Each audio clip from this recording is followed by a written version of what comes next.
தேவனுடைய ஆளுகை. நீ உன் கோபத்தின் உக்கிரத்தை வீசி அகந்தை உள்ளவனையெல்லாம் தேடி பார்த்து தாழ்த்திவிட்டு பெருமை உள்ளவனையெல்லாம் கவனித்து அவனை பணிய பண்ணி துன்மார்க்கரை அவர்கள் இருக்கிற ஸ்தலத்திலே மிதித்துவிடு. நீ அவர்களை ஏகமாய் புழுதியிலே புதைத்து அவர்கள் முகங்களை அந்தரங்கத்திலே கட்டிப்போடு. அப்பொழுது உன் வலதுகை உனக்கு ரட்சிப்பு உண்டு பண்ணும் என்று சொல்லி நான் உன்னை புகழுவேன். தேவன் பெருமை உள்ளவர்களுக்கு எதிர்த்து நிற்கிறார், தாழ்மை உள்ளவர்களுக்கோ தம்முடைய கிருபையை தருகிறார். தேவன் பெருமை உள்ளவர்களை ஏன் அடக்குகிறார் என்று நாம் அவரிடத்தில் விவாதம் பண்ணக்கூடாது. யோபு தன்னை தாழ்த்த வேண்டும். யோபுவின் இருதயத்தில் பெருமை இருக்கக்கூடாது. அவர் மனத்தாழ்மையோடு கர்த்தருடைய பாதபடியில் அமர்ந்திருக்க வேண்டும். அப்போதுதான் யோபுவுக்கு தேவனுடைய கிருபை கிடைக்கும். யோபு தன்னிடத்தில் நீதி இருப்பதாக சொல்லுகிறார். தேவனுடைய நீதியை விட தன்னுடைய நீதி குறைவானதல்ல என்று நினைக்கிறார். தேவன் அகந்தை உள்ளவர்களை தாழ்த்துகிறார். அவர்கள் மீது தம்முடைய கோபத்தின் உக்கிரத்தை வீசுகிறார். யோபு தன்னை மகத்துவத்தாலும் மகிமையாலும் அலங்கரித்துக் கொண்டாலும் யோபுவால் அகந்தை உள்ளவர்களை தாழ்த்த முடியாது. யோபு தன்னுடைய நீதியினால் தன்னுடைய கோபத்தின் உக்கிரத்தை அகந்தை உள்ளவர்கள் மீது வீச முடியாது. தேவனால் மாத்திரமே செய்யக்கூடிய காரியத்தை நம்மாலும் செய்ய முடியும் என்று நாம் பெருமைப்படக்கூடாது. தேவன் யாருடைய உதவியும் ஒத்தாசையும் இல்லாமல் தாம் ஒருவராகவே அநேக காரியங்களை செய்கிறார். அந்த காரியங்களை மனுஷர் செய்ய வேண்டும் என்று தேவன் எதிர்பார்க்க மாட்டார். இது தேவனுடைய குணாதிசயம். தேவன் மோசேயிடம் தம்முடைய பெயரை சொன்னபோது இருக்கிறவராக இருக்கிறேன் என்று சொன்னார். இந்த வாக்கியத்திற்கு நானாகவே இருக்கிறேன் என்று பொருள்.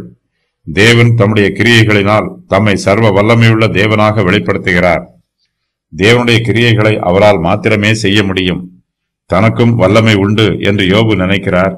கர்த்தர் யோபுவினிடத்தில் தாம் செய்கிற ஒரு சில கிரியைகளை பற்றி சொல்லுகிறார். கர்த்தர் அகந்தை உள்ளவர்களை எல்லாம் தேடி பார்த்து அவர்களை தாழ்த்துகிறார். அவர்கள் மீது தம்முடைய நீதியான நியாய தீர்ப்பை கொடுக்கிறார். தேவனுடைய கோபத்தினால் அகந்தை உள்ளவர்களுக்கு அழிவு உண்டாகிறது. அகந்தைக்காரர் துன்மார்க்கராய் இருக்கிறார்கள். இருதயத்தின் பெருமையே துன்மார்க்கத்திற்கு ஆதாரமாய் இருக்கிறது. இந்த பிரபஞ்சத்தில் பெருமை உள்ளவர்கள் எல்லோருமே அகந்தைக்காரராயும் அக்கிரமக்காரராயும் இருக்கிறார்கள். கர்த்தர் பெருமை உள்ளவர்களை தாழ்த்துகிறார். அவர்கள் தாழ்ந்து போவார்கள். அழிவுக்கு முன்னானது பெருமை. தேவனுடைய கோபம் அகந்தைக்காரர் மீது வரும். கர்த்தர் அவர்களை தாழ்த்துவார். அவர்களை முறித்து போடுவார். அவர்களை ஒன்றுமில்லாமல் செய்து விடுவார். கர்த்தர் தம்முடைய கோபத்தின் உக்கிரத்தை அகந்தை உள்ளவர்கள் மீது வீசுவார். தேவனுடைய கோபத்தின் வல்லமையை நம்மால் புரிந்து கொள்ள முடியாது. தேவன் தம்முடைய கோபத்தினாலும் பலத்த புயத்தினாலும் அகந்தை உள்ளவர்களை மிகவும் எளிதாக தாழ்த்தி போடுவார். அவர் அகந்தை உள்ளவர்களையெல்லாம் தேடி பார்த்து அவர்களை தாழ்த்துகிறார். தேவன் தம்முடைய கோபத்தினால் ஒரு தரம் அகந்தை உள்ளவனை பார்த்தால் போதும், அவன் அழிந்து போவான். தேவன் தம்முடைய கிருபையினால் நம்மை பார்க்கும்போது நம்முடைய இருதயம் உயிர்ப்பிக்கப்படும். நமக்கு புதிய தெம்பும் புதிய உற்சாகமும் புதிய ஜீவனும் கிடைக்கும். கர்த்தர் பெருமை உள்ளவர்களை எல்லாம் கவனித்து பார்க்கிறார். அவர்களை பணிய பண்ணுகிறார். பெருமை உள்ளவர்கள் துன்மார்க்கராய் இருக்கிறார்கள். கர்த்தர் அவர்களை அவர்கள் இருக்கிற ஸ்தலத்திலே மிதித்து விடுவார். அவர்களை ஏகமாய் புழுதியிலே புதைத்து போடுவார். அவர்கள் முகங்களை அந்தரங்கத்திலே கட்டி போடுவார். பெருமை உள்ளவர்களை புழுதியாக மாற்றினால் மாத்திரம் போதாது, தாங்கள் எழும்புவதற்கு மறுபடியும் ஒரு வாய்ப்பு கிடைக்கும் என்று அப்படிப்பட்டவர்கள் நினைப்பார்கள். துன்மார்க்கருக்கு நம்பிக்கை வராதபடிக்கு கர்த்தர் அவர்களை அழித்து போடுகிறார். மோசே ஒரு எகிப்தியனை கொன்று அவனை மணலிலே புதைத்து போட்டார். அந்த எகிப்தியன் இஸ்ரவேல் புத்திரரில் ஒருவரை கடினமாக நடத்தினான். மோசே அந்த எகிப்தியனை மணலில் புதைத்து போட்டதினால் அவனுடைய சரீரம் கூட வெளியே வராது. கர்த்தர் அதுபோலவே பெருமை உள்ளவர்களை ஏகமாய் புழுதியிலே புதைத்து போடுகிறார். அவர்கள் புழுதியிலே புதைக்கப்படும் போது அதன் பின்பு அவர்களை பற்றி யாரும் நினைத்து பார்க்க மாட்டார்கள். அவர்களுடைய பெருமைகளும் அகந்தைகளும் அவர்களோடு கூட புழுதியில் புதைக்கப்படும். அவர்களுடைய சரீரம் மண்ணோடு மண்ணாகி போவது போல அவர்களுடைய பெருமைகளும் அவர்களோடு அழிந்து போகும். துன்மார்க்கர் தனிநபராகவும் பாவம் செய்வார்கள். துன்மார்க்கர் எல்லோரும் கூட்டாகச் சேர்ந்தும் பாவம் செய்வார்கள். கர்த்தர் அவர்களை புழுதியிலே புதைக்கும் போது ஏகமாய் புதைத்து போடுகிறார். துன்மார்க்கர் எல்லோரையும் தேடி பார்த்து அவர்களை தாழ்த்தி அவர்களை மிதித்து அவர்களை ஏகமாய் புழுதியிலே புதைத்து போடுகிறார்.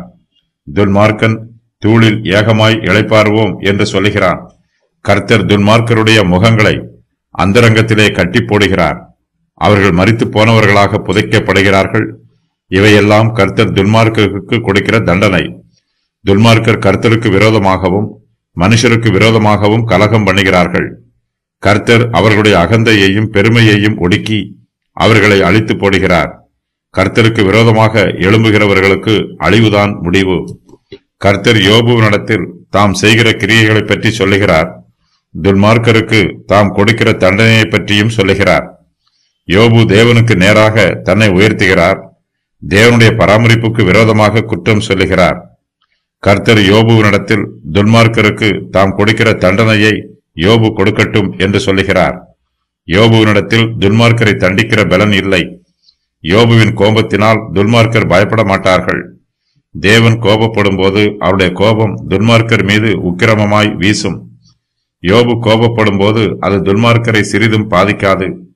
துன்மார்க்கரை தேவனால் மாத்திரமே அழிக்க முடியும். தேவனிடத்தில் மாத்திரமே அகந்தை உள்ளவர்களை தாழ்த்தும் வல்லமை உள்ளது. அவர்களை எப்பொழுது எப்படி நடத்த வேண்டும் என்பது கர்த்தருக்கு மாத்திரமே தெரியும். கர்த்தர் தம்முடைய தெய்வீக சித்தத்தின் பிரகாரமாகவும் தெய்வீக ஞானத்தின் பிரகாரமாகவும் தம்முடைய திட்டத்தை செயல்படுத்துகிறார். தேவன் இப்படித்தான் கிரியை நடப்பிக்க வேண்டும் என்று மனுஷர் யாரும் அவருக்கு கட்டளை கொடுக்க முடியாது.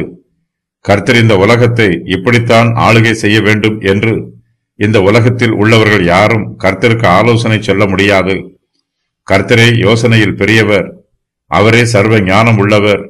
அவரே மகிமையும் மகத்துவமும் மாட்சிமையும் உள்ளவர். தாம் செய்கிற கிரியைகளைப் போல யோபுவும் கிரியை செய்தால் கர்த்தர் அவரை புகழவும் பாராட்டவும் ஆயத்தமாய் இருக்கிறார். யோபு அகந்தை உள்ளவனையெல்லாம் தேடி பார்த்து தாழ்த்தினால் கர்த்தர் யோபுவை புகழுவார். தாம் சொல்லப் போகிற புகழ்ச்சியான வார்த்தைகளையும் கர்த்தர் யோபுவினிடத்தில் சொல்லுகிறார். அப்பொழுது உன் வலதுகை உனக்கு ரட்சிப்பு உண்டு பண்ணும் என்று சொல்லி நான் உன்னை புகழுவேன். யோபு கர்த்தருடைய புகழ்ச்சிக்கு பாத்திரவான் அல்ல. கர்த்தரை போன்ற வல்லமை யோபுவினிடத்தில் சிறிதும் இல்லை. ஆகையினால் யோபு தேவனுக்கு முன்பாக தன்னை உயர்த்தாமல் தன்னை தாழ்த்தி தேவனுடைய கிருபையை பெற்றுக்கொள்ள வேண்டும். யோபு 40:10 முதல் 13 வரை உள்ள வசனங்களில் கூறப்பட்டிருக்கும் 8 காரியங்களையும் யோபு செய்தால் அவருக்கு ரட்சிப்பு உண்டாகும்.